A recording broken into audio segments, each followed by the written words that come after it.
نحمده ونصلي ونسلم على رسوله الكريم اما بعد فاعوذ باللہ من الشیطان الرجیم بسم اللہ الرحمن الرحیم۔ عزیزان محترم، مثنوی مولوی مانوی کا آج ہمارا 28واں درس ہے۔ پیچھے بات یہ ہو رہی تھی کہ آگ جو ہے وہ اللہ رب العزت کی مخلوق ہے اور اللہ رب العزت کے حکم کی مطیع اور فرما بردار ہے۔ اسی طرح جو یہ عناصر اربع ہیں ان کے حوالے سے آپ نے کچھ گفتگو فرمائی کہ ان کے اندر بھی ایک قسم کی حیات ہے اور ادراک اور شعور ان کے اندر موجود ہے۔ تو ایک حوالہ جہاں پر پیچھے ذکر ہوا کہ قوم عاد پر جو ہوا چلی تھی تو اس ہوا نے بھی اچھے اور برے کی پہچان کر لی تھی۔ یعنی آپ فرماتے ہیں گر نبود واقف از حق جانے بعد، اگر ہوا کی جان اللہ رب العزت کے بارے میں آگاہ نہ ہوتی تو فرق کہہ کر دے میان قوم عاد، تو وہ قوم عاد کے درمیان فرق کیسے کر سکتی تھی کہ یہ جو ہے یہ اپنا ہے اور یہ پرایا ہے۔ تو اب اسی معاملے کو آگے بڑھاتے ہوئے جبکہ قوم عاد کا اور ہوا کا ذکر ہو گیا تو اس کا آپ ذکر فرمائیں گے، اور پھر اس میں آپ وہ جو عناصر اربع ہیں یعنی خاک، آب، باد اور آتش، یہ جو عناصر اربع ہیں ان کے حوالے سے آپ گفتگو فرماتے جائیں گے۔ پہلے انفرادی طور پر کریں گے اور پھر کچھ مرکبات کے حوالے سے بھی گفتگو کریں گے کہ اس قسم کی بہت سی نظیریں ہمیں اپنے گرد و پیش میں ملیں گی، اور قرآن مجید میں بھی ان واقعات کا جو ہے وہ ذکر ہے کہ یہ جو عناصر ہیں یہ ایک حیات بھی رکھتے ہیں، ادراک بھی رکھتے ہیں، اور اللہ رب العزت کے حکم کے مطیع اور فرما بردار بھی ہیں۔ تو یہاں آپ نے جو عنوان باندھا ہے وہ یہ ہے کہ قصہ بعد کے در عہد ہود علیہ السلام قوم عاد را ہلاک کرد۔ ہوا کا وہ قصہ کہ جس نے ہود علیہ السلام کے زمانے میں قوم عاد کو ہلاک کر دیا۔ قوم عاد یہ عاد اولا جس کی طرف حضرت ہود علیہ السلام کو نبی بنا کر بھیجا گیا تھا، جب انہوں نے اللہ رب العزت کے نافرمانی کی اور حضرت ہود علیہ السلام پر ایمان وہ نہیں لے کر آئے تو اللہ رب العزت نے ان کو ایک ہوا بھیجی۔ وہ ایک لمبا قصہ ہے۔ وہ ہوا جو بھیجی تو پھر اس نے ان کو ان کے گھروں سے بھی اٹھا لیا اور جناب پٹک پٹک کے ان کو مارا اور ریزہ ریزہ ان کو کر دیا۔ پھر اس کے بعد پرندے آئے اور انہوں نے اٹھا کر ان کی لاشوں کو سمندر کے اندر ڈال دیا۔ تو اس قصے کا جو ہے آپ نے یہاں پر ذکر فرمایا ہے مختصراً۔ ابھی وہ قصہ جو تھا نا، وہ جو یہودی ایک بادشاہ والا تھا کہ جس نے لوگوں کو آگ میں ڈالا تھا، وہ ابھی جاری ہے۔ ابھی اس کو پھر آگے انشاءاللہ وہ بھی آج کے اس درس میں ہم اس کو تھوڑا سا ذکر کریں گے۔ تو آپ فرماتے ہیں کہ ہود گرد مومنہ خط کشید، ہود علیہ السلام نے مومنوں کے ارد گرد ایک خط کھینچ دیا تو نرم می شد بعد کاں جا می رسید، جب ہوا اس جگہ پر پہنچی تو ہوا جو ہے وہ نرم ہو گئی تھی۔ یعنی ویسے تو وہ اپنی پوری تندی اور پوری تیزی کے ساتھ چل رہی تھی، لیکن جب ہود علیہ السلام نے مومنوں کے ارد گرد ایک خط جو ہے وہ کھینچ دیا تو وہ ہوا جب وہاں تک پہنچتی تھی تو اسے یہ پتہ چل جاتا تھا کہ یہ جو ہے نا خط کھینچا گیا ہے اور اس خط کے اندر جو لوگ ہیں وہ مومن لوگ ہیں، لہٰذا مجھے ان مومنوں کو کوئی گزند نہیں پہنچانی۔ تو ہود گرد مومنہ خط کشید نرم می شد بعد کاں جا می رسید، جب ہوا اس جگہ پر پہنچتی تو اس ہوا کو یہ پتہ چل جاتا تھا کہ یہ جو لوگ ہیں یہ مومن ہیں، لہٰذا وہ مومن اور کافر کے اندر فرق کر رہی تھی۔ جو کافر ہیں ان کو تو اٹھا اٹھا کر پہاڑوں کے ساتھ پٹک رہی تھی، اور جو مومن ہیں ان کے ساتھ وہ پیار محبت والا معاملہ، اور وہاں پر وہ بڑی آرام سے گزر رہی تھی۔ آخر ہوا کو یہ عقل، یہ شعور، یہ ادراک کیسے آیا؟ اور اللہ رب العزت کی اطاعت میں ہوا ہے تو پھر ہی ہے نا، اس کی اگر اپنی مرضی ہوتی تو وہ تو یہی سوچتی کہ میں تو ایک رفتار سے آ رہی ہوں، اب آگے اچھا ہے یا برا ہے اس کا مجھے کیا۔ لیکن یہ کہ اس نے یہ جو ایک معاملہ کیا کہ اچھوں میں اور بروں میں اس نے فرق کر لیا، یہ اس بات کی دلیل ہے کہ ان کے اندر بھی ایک اس قسم کا ادراک بھی ہے اور فی نفسی ہی یہ زندہ بھی ہے، ٹھیک ہے نا؟ جیسے وہ شروع میں آیا نا کہ یہ ہمارے آگے تو ہمیں لگتا ہے کہ جیسے یہ مردہ ہیں، لیکن اللہ رب العزت کے حضور تو ان کے ہاں بھی ایک زندگی ہے۔ اس حوالے سے پچھلے درس میں ساری گفتگو ہو چکی ہے۔ آگے فرماتے ہیں ہر کے بیروں بود زاں خط جملہ را، جو لوگ بھی اس خط سے باہر تھے ان سبھی کو پارا پارا می سکست اندر ہوا، سکست بعض نسخوں کے اندر شکست بھی ہے، اور یہ سکست بھی جو ہے نا شکستن ہی کے معنی میں ہے، ٹھیک ہے؟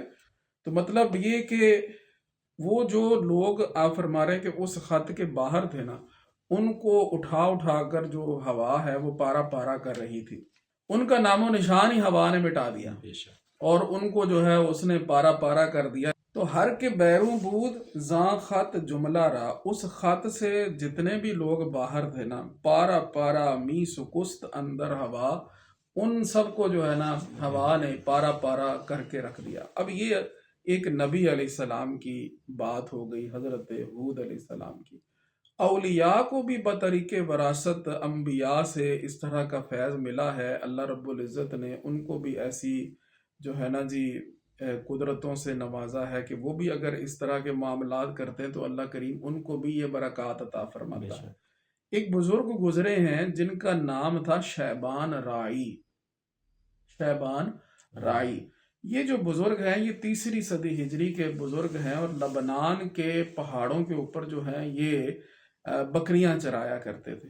اب ان کا طریقہ کار یہ تھا کہ جب کبھی جمعے کا وقت ہو جاتا، جمعے کی نماز کا وقت ہو جاتا، تو بکریوں ایک جگہ پر اکٹھی کر کے ان کے گرد دائرہ کھینچ دیتے تھے، صحیح دائرہ کھینچ دیتے تھے۔ اب یہ ہوتا کہ کوئی بھیڑیا جو ہے وہ اس دائرے کے اندر نہیں جا سکتا تھا، نہ ہی ان کی بکریاں اس دائرے سے باہر آتی تھیں۔ تو وہ آرام سے اپنا جمعہ پڑھ کے اپنی نماز پڑھ کے جب تشریف لاتے تو وہ دائرہ ان کا ویسے کا ویسے ہوتا اور بکریاں وہاں پر موجود ہوتی تھیں۔ یہ جو بزرگ ہیں حضرت شیبان رائی، ان کے بارے میں یہ کہا جاتا ہے کہ امام شافعی رحمۃ اللہ تعالی علیہ جیسے مطلب ایک علم اور شان والے جو بزرگ ہیں، وہ بھی مطلب ان کے ہاں زانو تلمذ جو ہے نا جی انہوں نے بھی طے کیا، اور انہوں نے ان کا ادب بڑا کیا اور ان کا بڑا جو ہے وہ احترام کیا کرتے تھے۔ تو اس حوالے سے حلیت الاولیاء میں ابو نعیم اصفہانی انہوں نے بھی ان کا تذکرہ فرمایا ہے، شیبان رائی۔ رائی ان کو اسی وجہ سے کہا جاتا ہے کہ یہ بکریاں چراتے تھے۔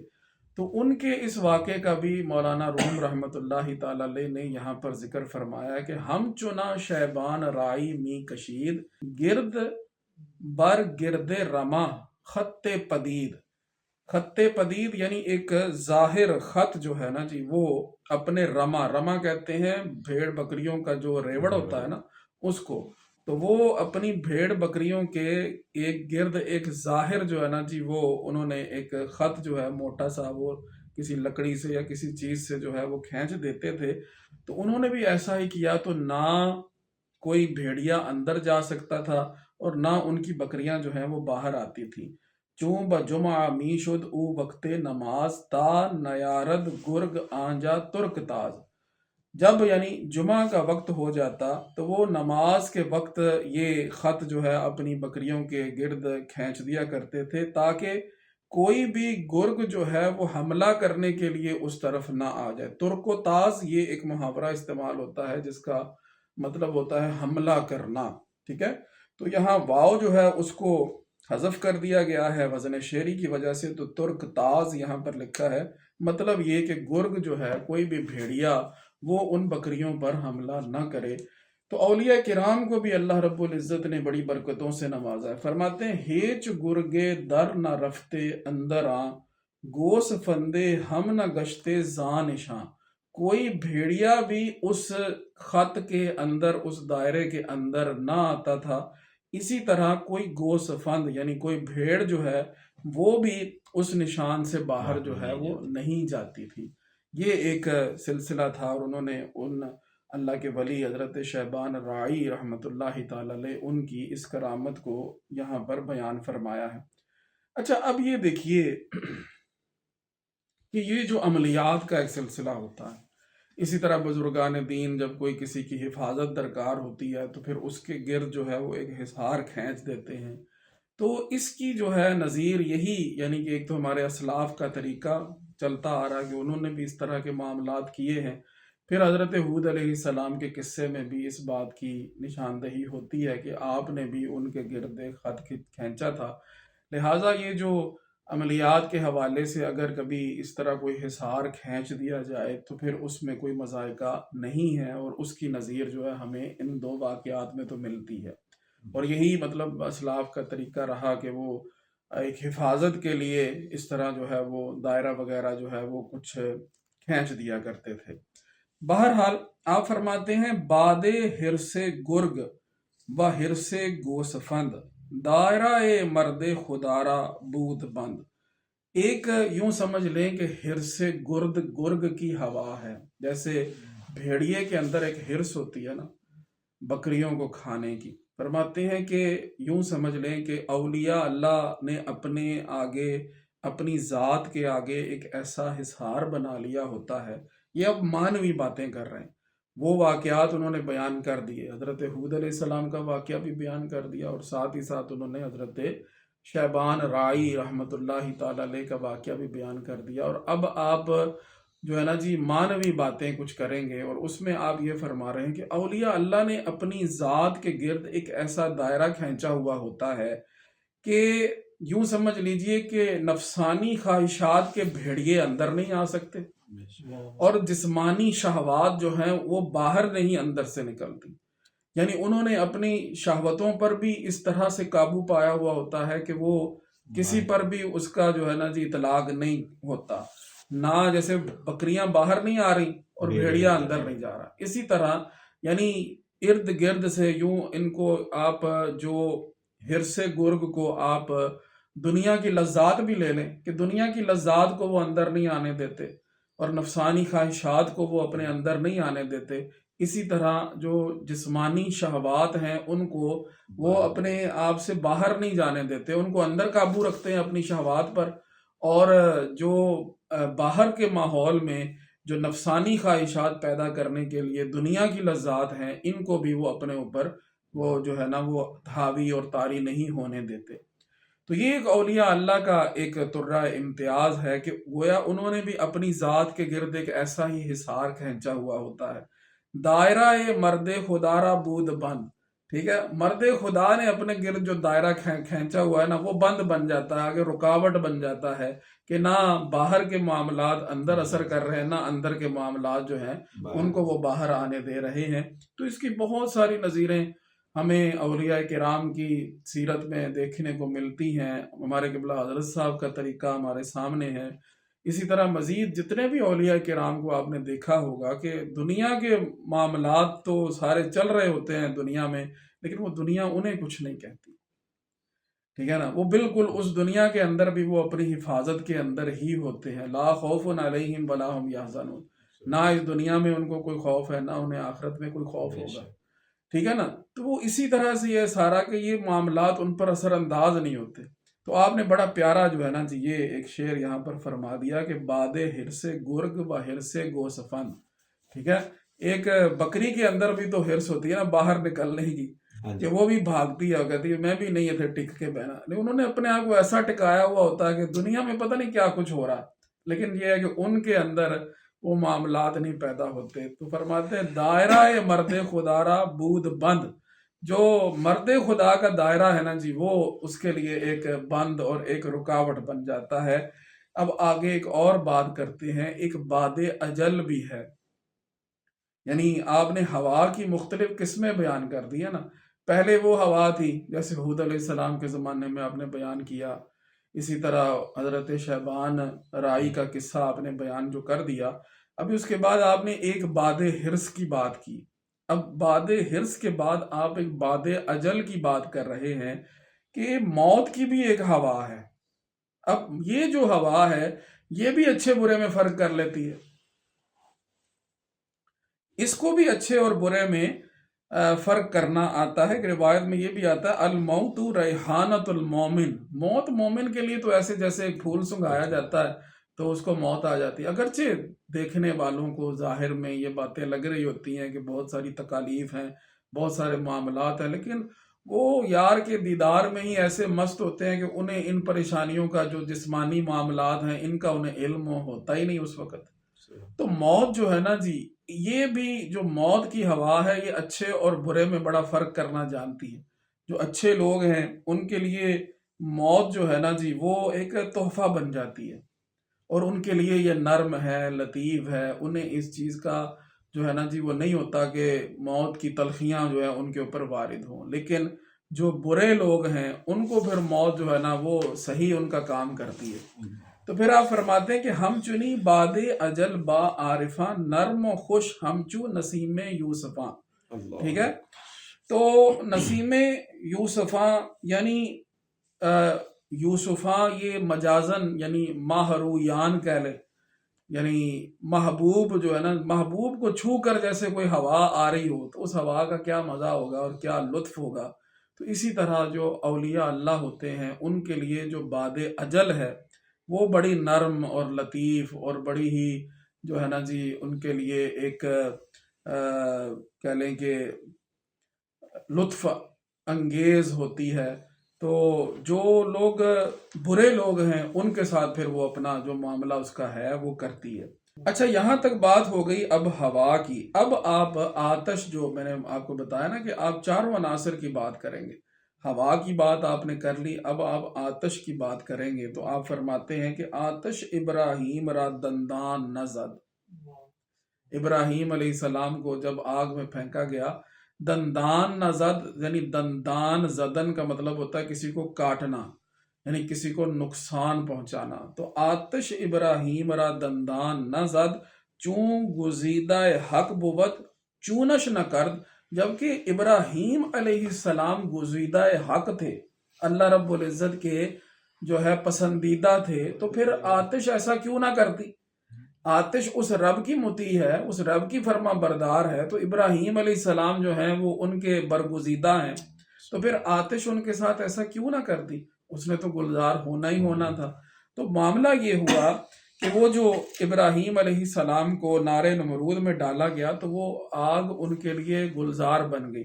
تو آپ فرماتے ہیں کہ آتش ابراہیم را دندان نزد چون گزیدہ حق بود چونش نہ کرد. وہ ان کے ساتھ ایسا محبت والا معاملہ وہ کیوں نہ کرتی.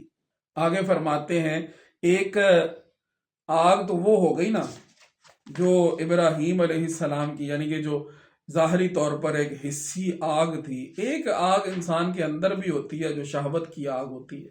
فرماتے ہیں ز آتش شہوت نہ سوزد اہل دین.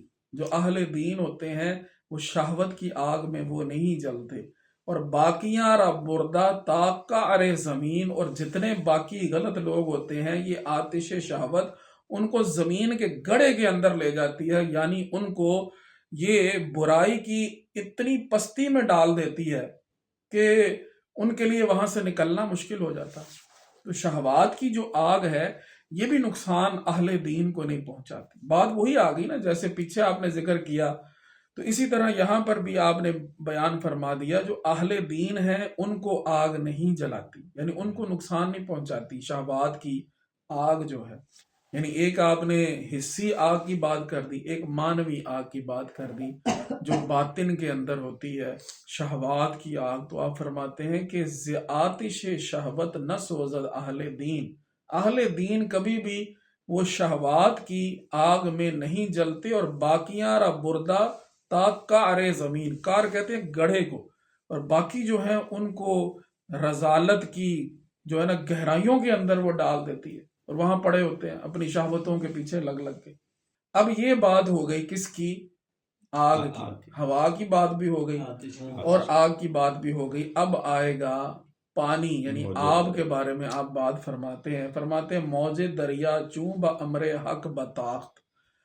حضرت موسیٰ علیہ السلام کے زمانے میں وہ جب آپ دریا کو پار کرنے لگے تو وہ جو موج دریا تھی وہ جب اٹھی ایسے بلند ہوئی تو وہ امر حق سے ہی بلند ہوئی تھی نا. تو اہل موسیٰ را ز کبتی وا شناخت، اب ان کو بھی پتہ چل گیا کہ اہل موسیٰ کون ہے اور کبتی کون ہے. اللہ جب اہل موسیٰ یعنی موسیٰ علیہ السلام کو ماننے والے جب وہاں سے گزر رہے تھے تو تب اس نے کچھ بھی نہ کہا. وہ اسی طرح جناب بلند ہو گئے، وہاں پر اتنی بلند ہو گئی کہ جناب ان کو ایسے لگ رہا ہے جیسے صاحبان بن گیا ہے ہمارے اوپر. تو وہ کس وجہ سے؟ کیونکہ اللہ رب العزت کے حکم کی مطیع ہے. پانی بھی آب جو ہے وہ بھی اللہ رب العزت کے حکم کا مطیع ہے. لہٰذا یہ دو ہی چیزیں بیان کر رہے ہیں نا، ایک شعور، ادراک، حیات، اور پھر یہ اللہ رب العزت کے حکم کی فرما برداری. اور مؤثر حقیقی جو ہے وہ اللہ رب العزت کی ذات ہے. آپ فرماتے ہیں موج دریا چوں با امر حق بتاخت، دریا کی جو موجیں اٹھی تھیں وہ جبکہ امر حق سے اللہ رب العزت کے حکم سے اٹھی تھیں، تو اہل موسیٰ راز کبتی وا شناخت، اس کو بھی، ان لہروں کو بھی جو ہے نا جی موسیٰ علیہ السلام والوں کا بھی پتہ چل گیا اور کبتیوں کا بھی پتہ چل گیا، فرعونیوں کا بھی پتہ چل گیا. جیسے ہی وہ وہاں گئے ہیں تو جناب اس نے ان کو اپنی لپیٹ کے اندر لے لیا، اور باقیوں کو جو موسیٰ علیہ السلام کو ماننے والے تھے ان کو محبت سے اس نے پار کروا دیا. اب یہ بات ہو گئی کس کی؟ آب کی. یہ تیسرا جو عنصر ہے. اب چوتھا عنصر کیا ہے؟ خاک. اب اس کا ذکر فرماتے ہیں کہ خاک کارون را چو فرمان در رسید. ٹھیک ہے، خاک کو جب قارون کے حوالے سے فرمان پہنچ گیا کہ اب یہ کام کرنا ہے، ٹھیک ہے نا، تو اللہ رب العزت کا فرمان پہنچا کہ یہ معاملہ ہونا ہے، تو بازرو تختش بکار خود کشید، اس کا سونا اور اس کا تخت بھی، ہر چیز اس کی اس نے اپنے گڑھے کے اندر پہنچا دی، یعنی اپنی گہرائی کے اندر پہنچا دی. اس نے اس کو اپنے قبضے میں لیا. یہ قارون ظاہری بات حضرت موسیٰ علیہ السلام کے زمانے میں تھا، اور یہ یوں سمجھ لیجئے کہ کیمیا گر تھا. ایک تو کیمیا ہے نا جی، یہ وہ کیمیا بھی بنا لیتا تھا، اس کے پاس وہ بھی مطلب ایک تھا. اور کتنے اونٹ تھے، وہ ان خزانوں کی فقط چابیاں اٹھاتے تھے کہ جو اس کے خزانے سونے چاندی سے بھرے ہوئے تھے. تو اس نے بھی اللہ رب العزت کی نافرمانی کی، حضرت موسیٰ علیہ السلام کو نہیں تسلیم کیا. تو پھر یہ حکم ہو گیا کہ زمین جو ہے وہ اس کو اپنے اندر جو ہے وہ سمو لے. تو پہلے اس کو جو ہے گھٹنوں تک زمین نے لیا کہ اب توبہ کر لے، لیکن نہیں مانا. پھر یعنی حضرت موسیٰ علیہ السلام کا یہ کوئی رشتہ دار بھی تھا، یہ بھی مطلب تفاسیر کے اندر آتا ہے. بلکہ یوں سمجھ لیجیے کہ وہ شاید ان کے چچا کا کوئی نہ کوئی بیٹا تھا، اس طرح کا معاملہ تھا قارون کے ساتھ. تو قارون بھی غرق ہو گیا زمین کے اندر، اور اس کا خزانہ بھی غرق ہو گیا. یہ پورا قصہ جو ہے تفاسیر کے اندر یہ موجود ہے. تو مولانا روم فرماتے ہیں کہ خاک کارو را چو فرما در رسید، مٹی کو قارون کے حوالے سے جب فرمان پہنچ گیا تو باز زرو تختش بکار خود کشید، اس کا زر سونا اور اس کا تخت بھی، وہ سارا کچھ اس نے اپنے اندر سمو لیا، اور جناب اس کو اپنی گہرائیوں تک وہ لے گئی. تو اب یہ یہاں تک آپ نے چاروں جو عناصر ہیں، عناصر اربع، ان کا آپ نے ذکر فرما دیا کہ سب کے سب ہی اللہ رب العزت کے مطیع بھی ہیں، اور سب کے سب ہی فرما بردار بھی ہیں، اور ان کے اندر حیات، ادراک، شعور، یہ ساری چیزیں جو ہیں وہ ان کے اندر پائی جاتی ہیں. تو یہ تھا انفرادی طور پر خاک، آب، آتش اور باد، ان کا یہ تذکرہ. اب آپ عناصر جو کچھ ایسے واقعات بھی ہیں کہ جہاں پر مرکبات کا ذکر ہے، یعنی دو عناصر ملے ہیں تو پھر بھی انہوں نے کام کیا. وہ کہاں پر؟ اب آپ اس کا حوالہ دیتے ہیں. آپ فرماتے ہیں آب و گل چون از دم عیسیٰ چرید. چریدن ہوتا ہے کسی جانور کا چرنا. یوں سمجھ لیں کہ وہ مٹی اور پانی ملا کر، ایک عنصر مٹی کا ہے خاک کا، اور دوسرا عنصر کیا ہے؟ وہ پانی کا ہے. ان کو ملا کر جب گوندا جاتا تو پھر وہ ایک کہہ لیں کہ مٹی کا ایک مجسمہ سا بنا لیا جاتا تھا، کسی پرندے کی صورت بنا لی جاتی تھی. تو جب اس کو حضرت عیسیٰ علیہ السلام کا جو ہے نا فیض پہنچتا تھا، پھونک آپ مارتے تھے. از دم عیسیٰ چرید کا مطلب یہ کہ جب پانی اور مٹی کو عیسیٰ علیہ السلام کے پھونک کا فیض پہنچتا تو بالو پر بگشاد مرغے شد پرید. اس نے جناب اپنے بالوں پر نکال لیے اور وہ مرغ بن کے وہ اڑ گیا. یہ آپ نے کس کا ذکر فرمایا کہ مرکبات کا. پہلے انفرادی طور پر آپ ذکر کر رہے تھے، اب یہاں پر آپ نے دو عناصر کا ذکر فرما دیا کہ وہاں ایک آب ہے اور دوسری خاک ہے، اور دونوں کو ملا کر جب ان کا پرندہ بنایا گیا تو پرندے کو جب عیسیٰ علیہ السلام نے اس پہ پھونک ماری تو اس نے فوراً جو ہے ان کا فیضان، ان کی پھونک کا قبول کیا، اپنے پر نکالے اور جناب پرندہ بن کے اڑ گیا. یوں سمجھ لیں کہ اس نے اپنی حیت ہی بدل لی. پہلے اس کی حیت کیا تھی؟ یعنی اس کے اندر مٹی اور پانی ہے، تو اب اس نے اپنی اس حیت کو ہی بدل کے کہہ لیں کہ ایک پرندے کی صورت اختیار کر لی. یعنی تین سے وہ طیر بن گیا.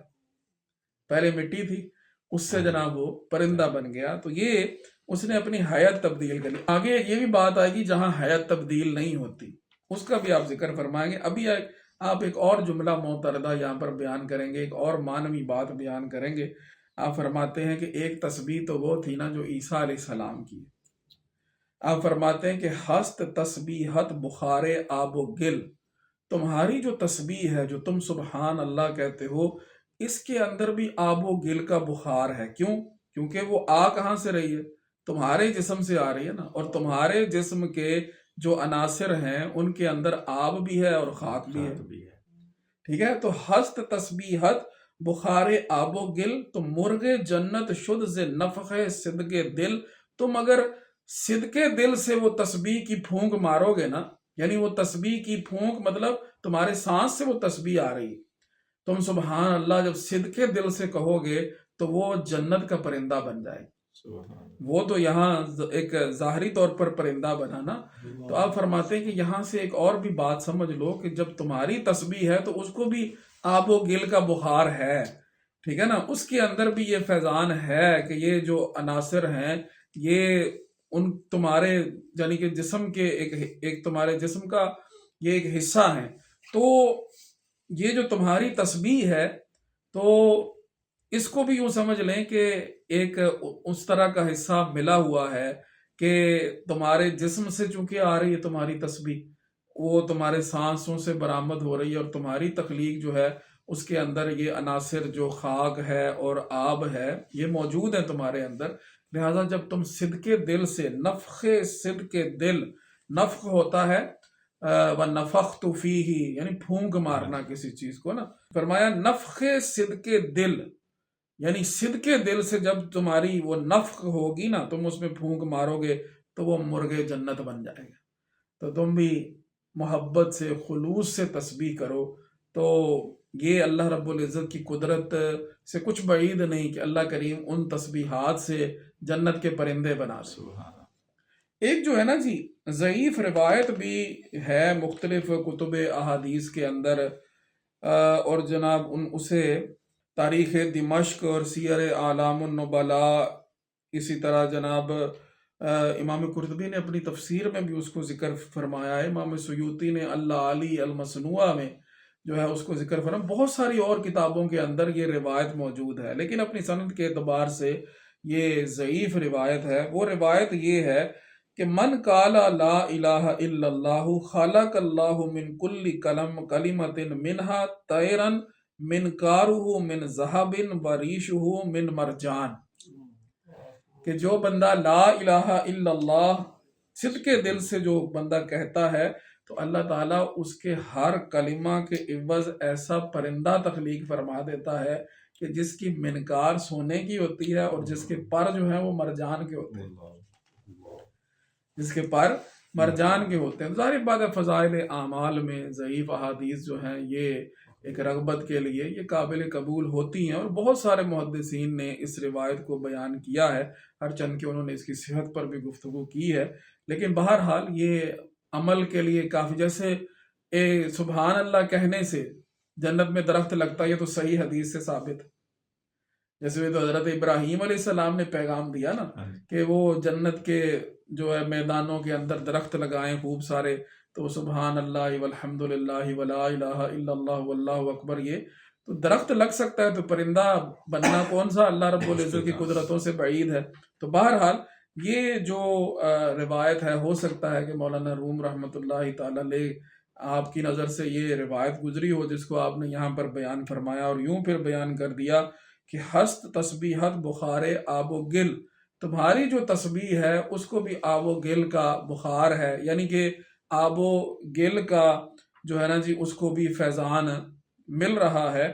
تو مرغ جنت شد سے نفخ صدق دل، جب وہ نفخ صدق دل ہوگا تو پھر وہ بھی جنت کا پرندہ بن جاتی ہے۔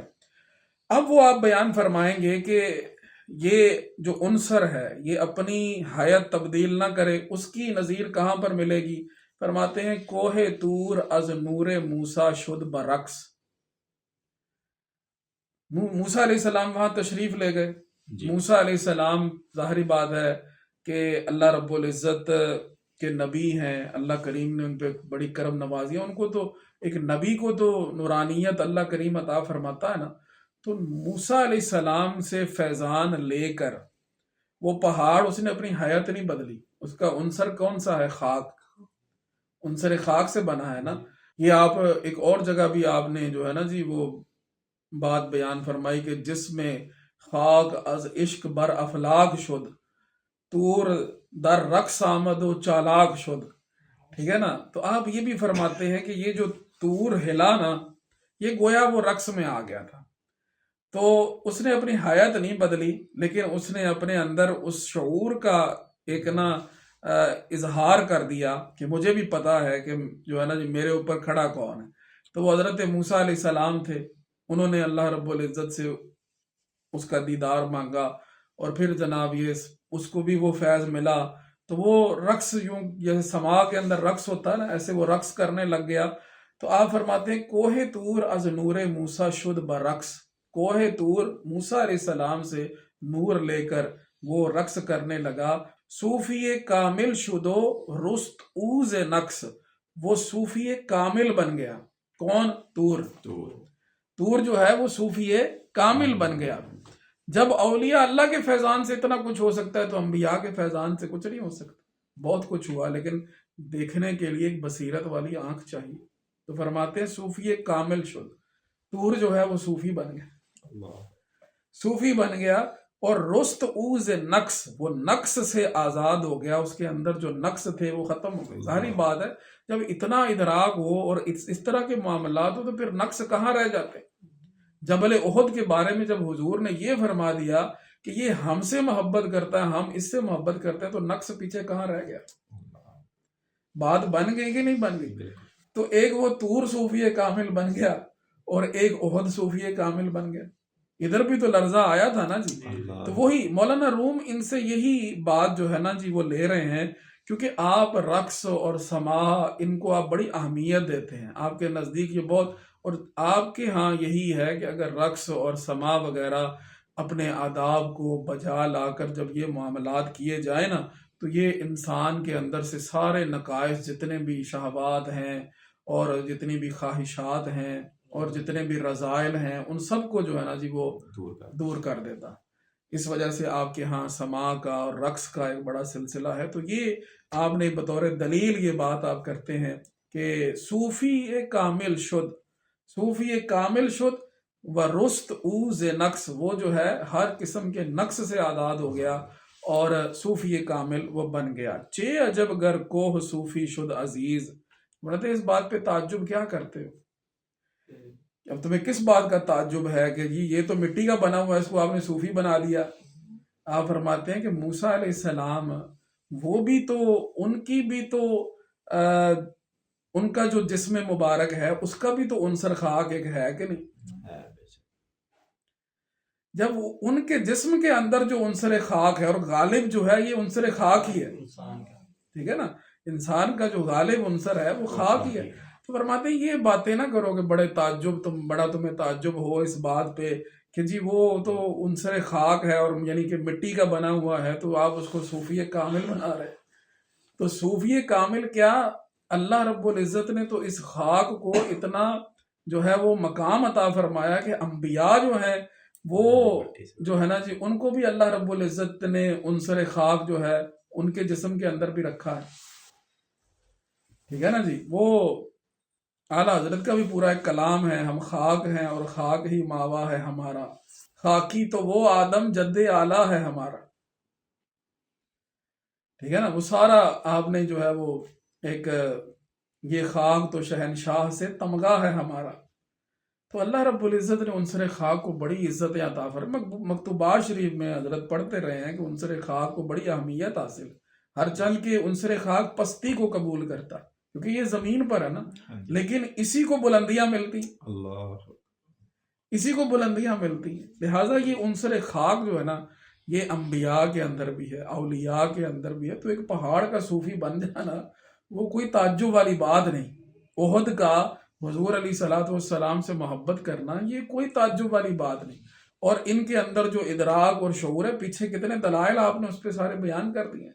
تو آپ فرماتے ہیں چے عجب گر کوہ صوفی شد عزیز، اے عزیز کیا تعجب ہے اس میں کہ صوفی بن جائے ایک پہاڑ جس میں موسیٰ از کلوخ بود نیز، موسیٰ علیہ السلام کا جسم مبارک بھی کلوخ، کلوخ کہتے ہیں ڈھیلے کو، ڈھیلے کو مٹی کا ڈھیلا ہوتا ہے نا، تو جس میں موسیٰ از کلوخ بود نیز، موسیٰ علیہ السلام کا جسم مبارک اس کو بھی عنصر خاک سے بنایا گیا تھا.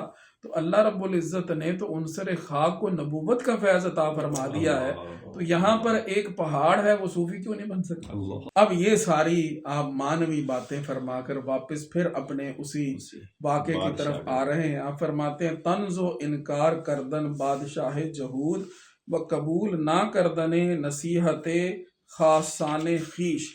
اب جب یہ معاملہ لوگوں نے بھی دیکھا، بادشاہ نے بھی دیکھا کہ لوگوں کو آگ میں ڈالا جا رہا ہے اور لوگ جل نہیں رہے، بچے کو آگ میں ڈالا گیا ہے تو وہ بچہ بھی نہیں جلا، اور اس طرح کے معاملے ہو رہے ہیں کہ لوگ اب جوک در جوک آگ میں خود چھلانگیں لگانے لگ گئے ہیں. تو انہوں نے بادشاہ کو منع کیا کہ اب تم اس طرح کا معاملہ نہ کرو. لیکن اس نے جانتے بوجھتے اور سارے معاملات کو دیکھتے ہوئے اس نے حق کو تسلیم کرنے سے انکار کر دیا، اور اس نے اپنے جو اس کے قریبی لوگ تھے، اس کے سپاہی تھے جنہوں نے اس کو مشورہ دیا کہ یہ بس کر دو یہ معاملہ، لیکن وہ نہیں رکا. اس کا تھوڑا سا ذکر یہاں پر فرمائیں گے. تو یہاں فرماتے ہیں کہ این عجائب دید آن شاہ جہود، یہ جو عجائبات ہیں کہ بھی آگ میں بندے ڈالے جا رہے ہیں لیکن جل نہیں رہے، حالانکہ آگ کا جلانا تو وہ کام ہے لیکن وہ نہیں جلا رہی.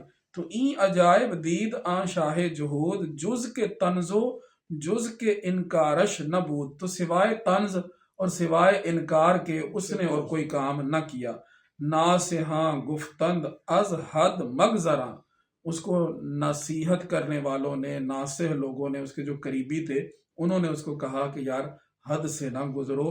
مرکب استیزا را چندی مران، یعنی لڑائی جھگڑے کی سواری کو، مرکب سواری کو کہتے ہیں، استیزا کہتے ہیں کسی سے جنگ و جدل کرنا.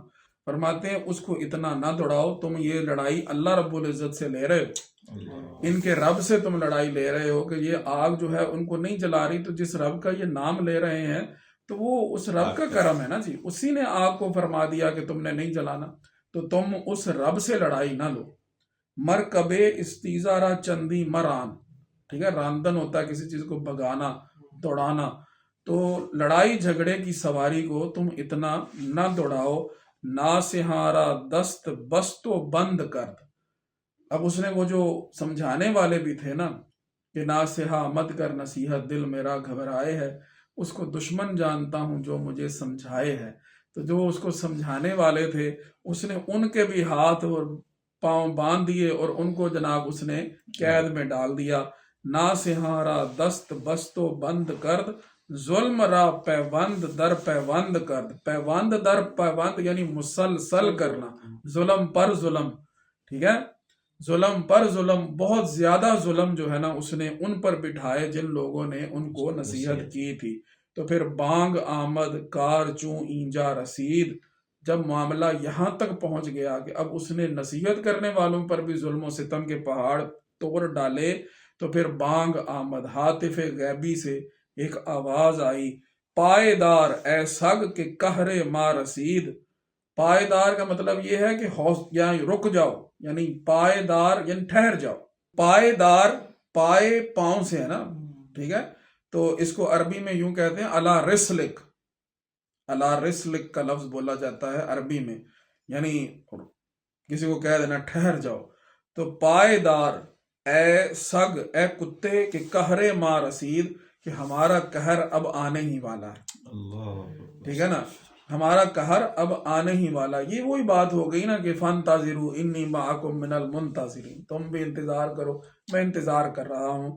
تو پائیدار اے سگ کہ قہر ما رسید، ٹھہر جاؤ اے کتے کہ ہمارا جو قہر ہے، ہمارا غضب ہے، وہ اب آنے ہی والا ہے۔ پھر اللہ رب العزت کی طرف سے وہ جو معاملہ ہوا کہ وہ سارے ہی اس آگ کی لپیٹ کے اندر آ گئے، تو یہ اللہ رب العزت نے قرآن مجید میں بھی یہ بات ارشاد فرمائی، قُتِلَ اصحاب الاخدود۔ تو وہ انشاءاللہ اگلے شعروں میں بیان کریں گے، اور پھر اس حوالے سے جو بھی معنوی باتیں ہوں گی وہ آپ ذکر فرمائیں گے۔ تو بانگ آمد کار چو اینجا رسید، پائیدار اے سگ کہ قہر ما رسید۔